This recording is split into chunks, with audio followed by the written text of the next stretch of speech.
بسم الله الرحمن الرحيم. لا حول ولا قوة إلا بالله العلي العظيم. الحمد لله رب العالمين، وصلى الله على سيدنا ونبينا أبي القاسم المصطفى محمد. اللهم صل على محمد وآل محمد وآله الطيبين الطاهرين، لا سيما بقية الله في الأراضين. اللهم أخرجني من ظلمات الوهم وأكرمني بنور الفهم. اللهم افتح علينا أبواب رحمتك وانشر علينا خزائن علومك برحمتك يا أرحم الراحمين.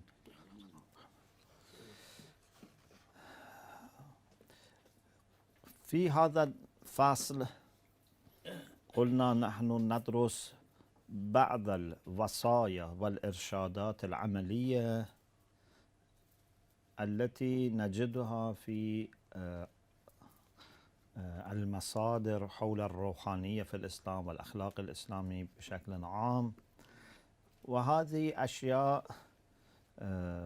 بعضها سهلة في الفهم ولكن صعبة في التطبيق. مثلا أن يقلل الإنسان من كلامه، هذا كل الشخص يفهم بسهولة، ولكن تطبيقه صعب جدا. يعني عدم التكلم صعب جدا.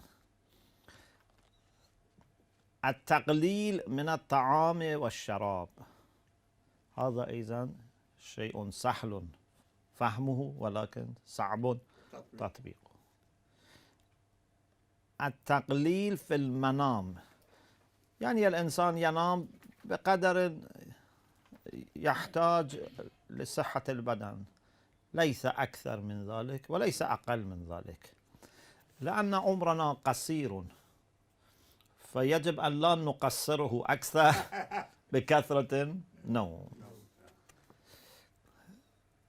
بقي الأمر الأخير، الأمر الخامس، وهو أن يكون الإنسان دائما يحاول أن يكون ذاكرا لله سبحانه وتعالى،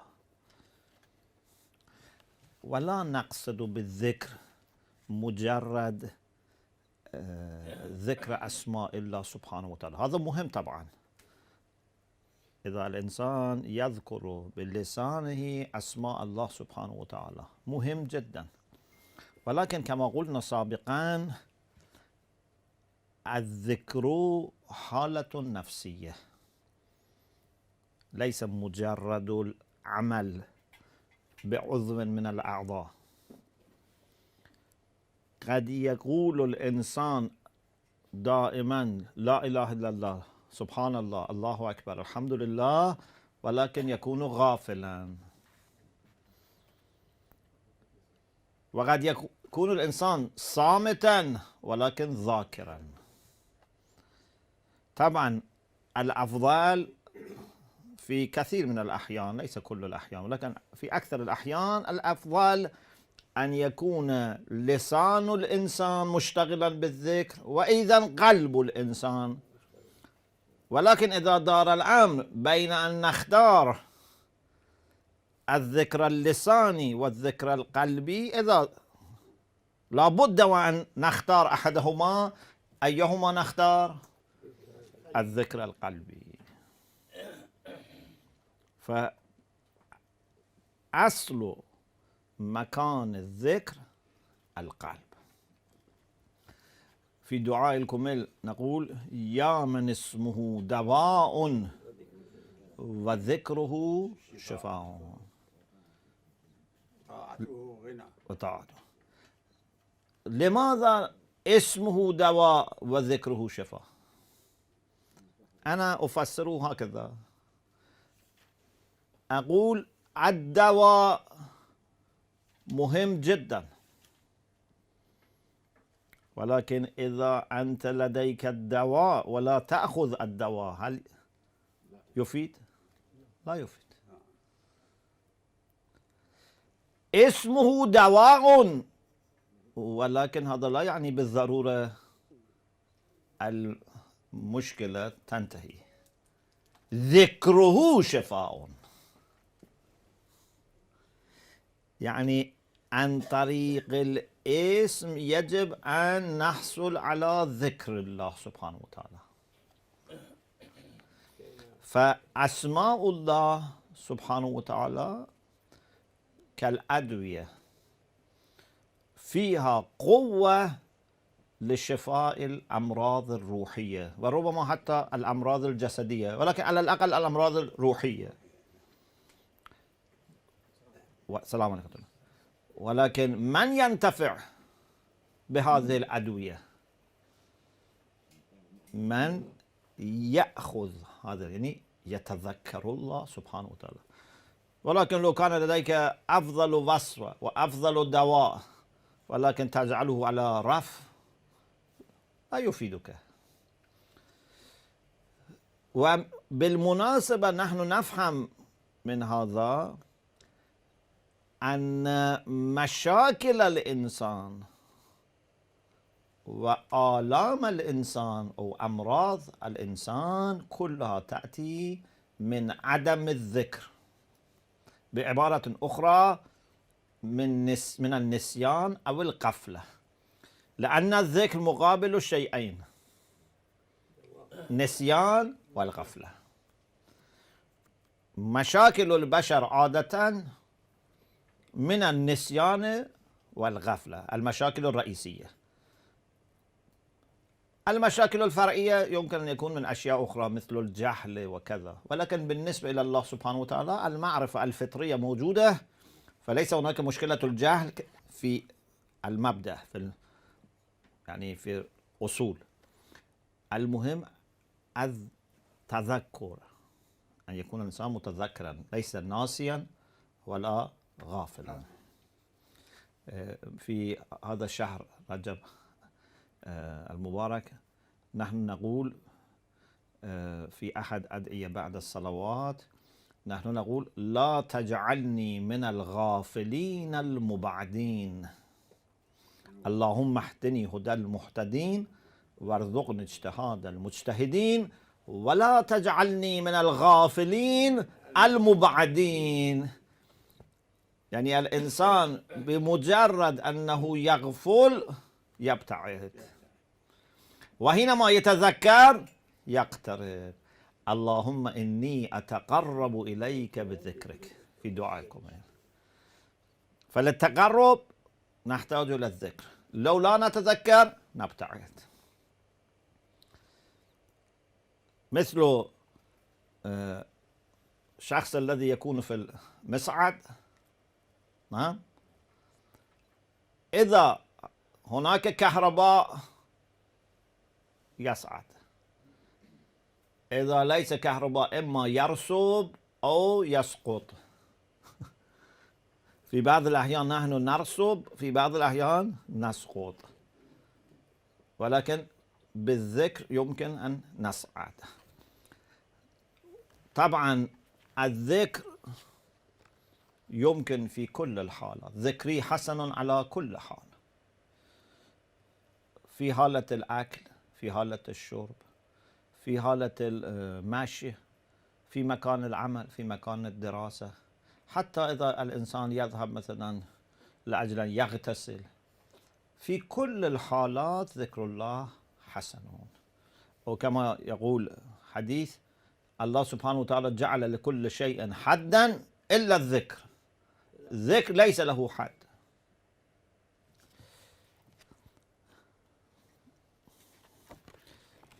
بعد ذلك أنا ذكرت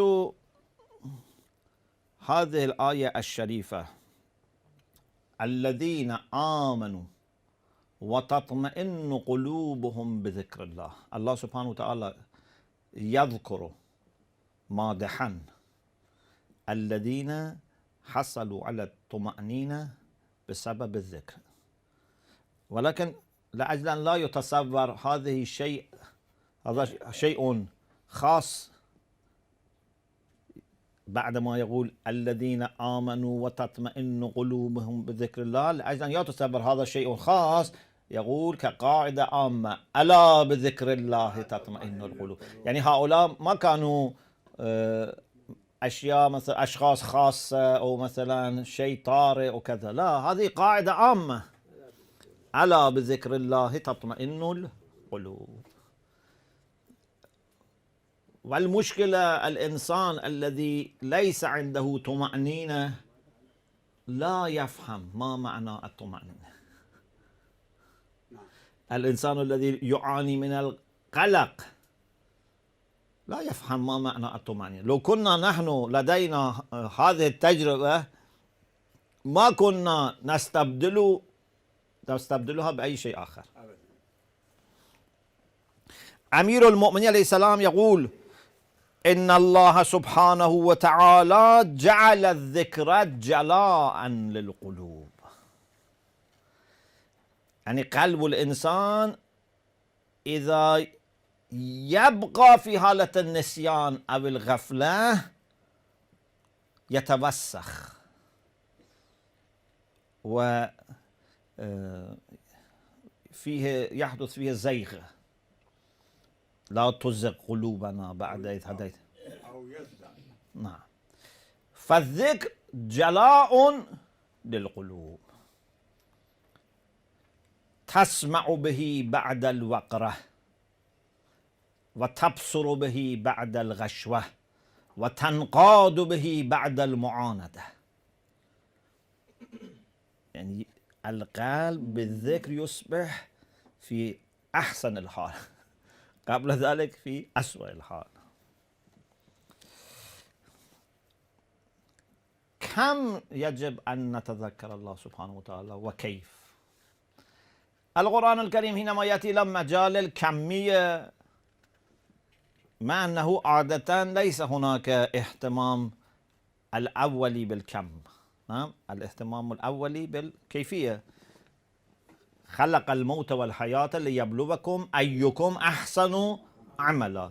ولكن في خصوص الذكر الكمية يجب أن تكون أكثر الكمية، والكيفية أشد الكيفية. من شأن الكمية: واذكر ربك كثيرا وسبح بالعشي والإبكار، واذكر اسم ربك وتبتل إليه تبتيلا. اذكروا الله كثيرا أو ذكرا كثيرا. فالذكر يجب أن يكون كثيرا، ولكن إذن يقول: اذكروا الله كذكركم آباءكم أو أشد ذكرا. هذه كيفية ليس كمية. كذكركم آباءكم أو أشد ذكرا. نعم. رسول الله صلى الله عليه وآله وسلم قال: اعلموا أن خير أعمالكم، رجاء التفتوا إلى هذا الحديث الرائع، أن خير أعمالكم وأزكاها وأرفعها في درجاتكم وخير ما طلعت عليه الشمس ذكر الله سبحانه، فإنه أخبر عن نفسه فقال: أنا جليس من ذكرني. هناك حديث موسى عليه السلام سأل الله سبحانه وتعالى: أقريب أنت فأناجيك أم بعيد أنت فأناديك، بهذا المضمون. يعني إذا أنت قريب فأنا أناجيك نجوى، إذا أنت بعيد فأنا أناديك نداء للبعيد. فالله سبحانه وتعالى قال: أنا جليس من ذكرني. يعني مجرد أنت تذكر الله سبحانه وتعالى هو معك، هو جليسك. لا تحتاج إلى أن تذهب إلى شرق العالم أو غرب العالم أو تطير في السماء. أي مكان أنت موجود إذا تذكر الله سبحانه وتعالى هو جليسك.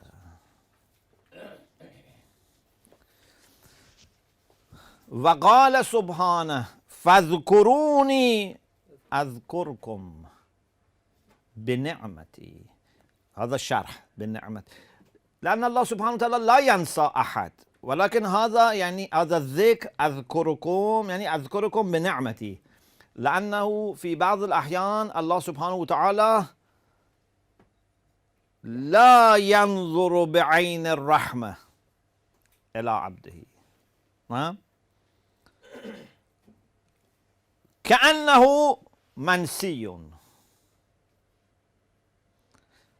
في هذه الآية الشريفة: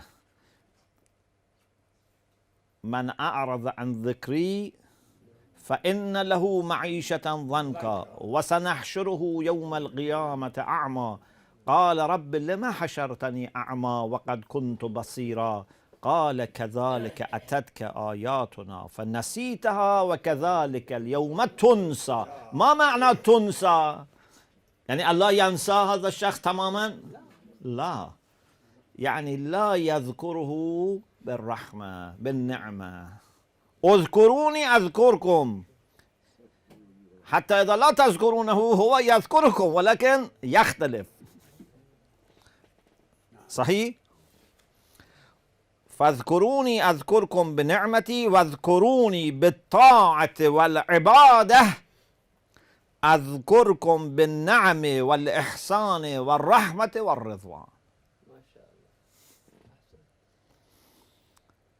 مجرد الذكر. طبعا الذكر كما قلت ليس فقط مجرد أن يقول الإنسان لا إله إلا الله الله أكبر سبحان الله. الذكر في فهمي المتواضع يعني هذا فهمي عن معنى الذكر،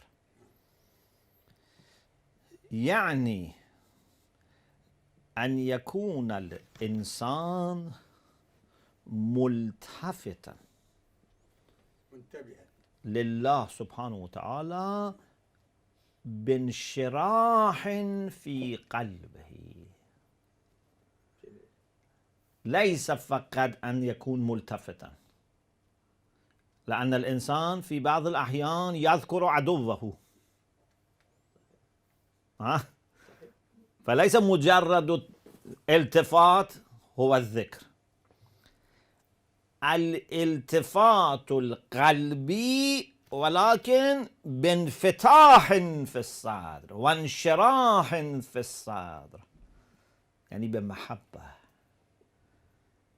حينما أنت أمام الصديق تنفتح، إذا أنت أمام العدو أنت تغلق قلبك وتسد قلبك. نعم، حتى في بعض الأحيان تطبق عينيك.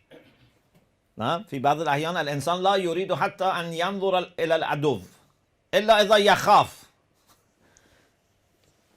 نعم، إذا أنا أعرف بأن عدو لا يستطيع أن يفعل شيئا، مثلا هناك صورة العدو، هل أنت تحب أن ترى صورة العدو؟ لا. وإذا مثلا عدو على شاشة التلفزيون لا تريد أن تنظر إليه، ولكن إذا هو مقابلك يجب أن تنظر إليه لأنك تخاف ماذا يفعل، ولكن أنت تغلق قلبك. نعم. الذكر بالعكس، هذه الآية أفمن شرح الله صدره للإسلام فهو على نور من ربه فويل للقاسية قلوبهم من ذكر الله. يعني القسم الأول للذاكرين، القسم الثاني لمن لا يذكر الله سبحانه وتعالى. من يقسو قلبه لا يستطيع أن يذكر الله سبحانه، ولكن من شرح الله صدره للإسلام فهو على نور من ربه. وكما تعرفون ذكرنا سابقا نحن لا نحتاج إلى أن نأتي بالنور أو نخلق النور أو نشتري النور. النور موجود، فقط افتح قلبك حتى يصل هذا النور إلى قلبك. من لم يجعل الله له نورا فما له من نور. فيعني هناك مصدر واحد للنور هو الله سبحانه وتعالى، الله نور السماوات والأرض، هو المصدر الوحيد. لا يوجد أي مصدر آخر للنور. إذا أنت تريد النور افتح قلبك. إذا تريد النور ينتشر اشرح قلبك ودع هذا النور يخرج من لسانك، من يدك، من رجلك، من عينك، من سمعك. الإنسان المؤمن كمرآة، من هذا المرآة يجب أن يظهر نور الله سبحانه وتعالى. فالذكر هو الالتفات القلبي لله سبحانه وتعالى مع الانفتاح في القلب، مع المحبة، وقد يبرز على اللسان وقد لا يبرز على اللسان. يعني الذكر القلبي يجب أن يكون موجودا. في بعض الأحيان الذكر القلبي يظهر على اللسان أيضا، في بعض الأحيان يبقى في القلب. ولكن نحن نعرف من القرآن الكريم أن الذكر الذي هو يقع في القلب ويظهر في بعض الأحيان على اللسان يجب أن يظهر أيضا في الأعمال. في محاضرات حول تسبيح السيدة فاطمة سلام الله عليها أنا وضحت هذه المسألة.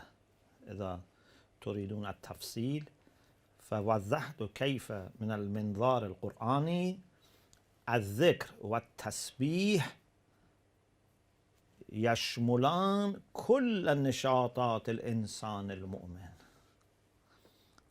أذكر لكم مثالا من القرآن الكريم. موسى على نبينا وآله وعليه السلام أعطي مهمة كبيرة جدا، وهذه المهمة كانت تشتمل شيئين: إنقاذ بني إسرائيل وإرشاد فرعون ومن معه. فالله سبحانه وتعالى لأجل هذا قال اذهب إلى فرعون، وقال له يجب أن تتكلم مع فرعون وبقول لين، قولا له قولا لينا لعله يتذكر ويخشى. فالحمد لله أنتم تعرفون هذه القضية المهمة.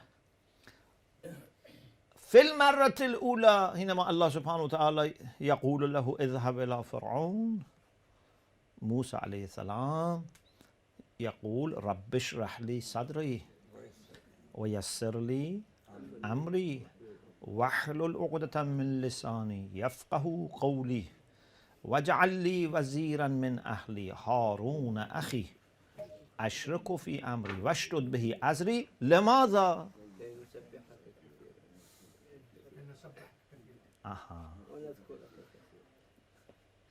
كي نسبحك كثيرا ونذكرك كثيرا. يعني مسألة إنقاذ بني إسرائيل، مسألة اللقاء مع فرعون ومحاولة استنقاذ فرعون من الجهل والتكبر والعصيان، كلها يمكن تلخيصها في ذكر الله وتسبيح الله سبحانه وتعالى.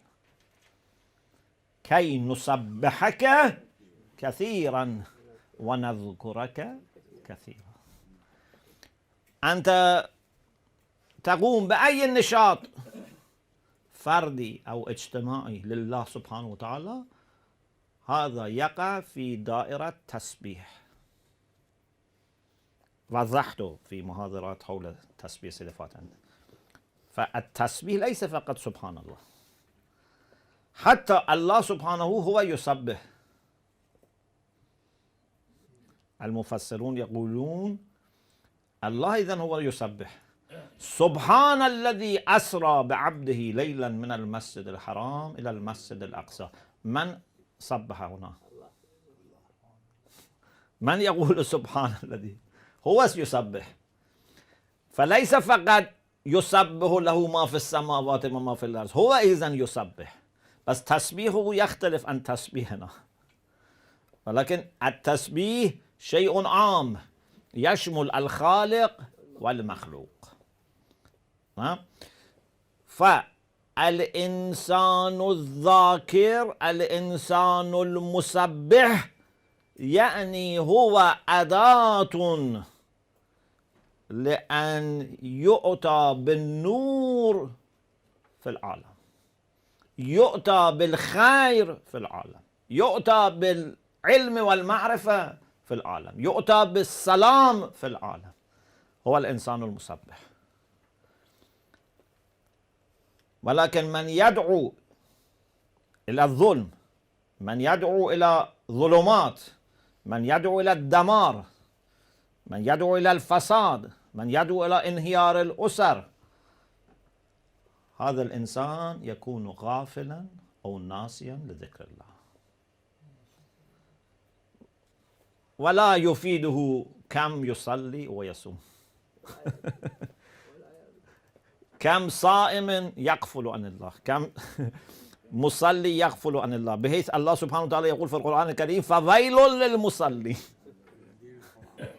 يعني في بعض الأحيان الصلاة تجعل الإنسان أكثر غفلة، لأنه بسبب أنه يصلي يتصور له صيانة، مع أنه هذه الصلاة في الواقع خدعة. أنت لا تصلي، لا يمكن أن يصلي الإنسان والصلاة لا تنهاه عن الفحشاء والمنكر. إن الصلاة تنهى عن الفحشاء والمنكر، فإذا صلاتي لا تنهى عن الفحشاء والمنكر فليست صلاة، لا تزيده إلا بعدا عن الله. هذه الصلاة صلاة مجرد، السلام عليكم، مجرد صورة من دون حقيقة.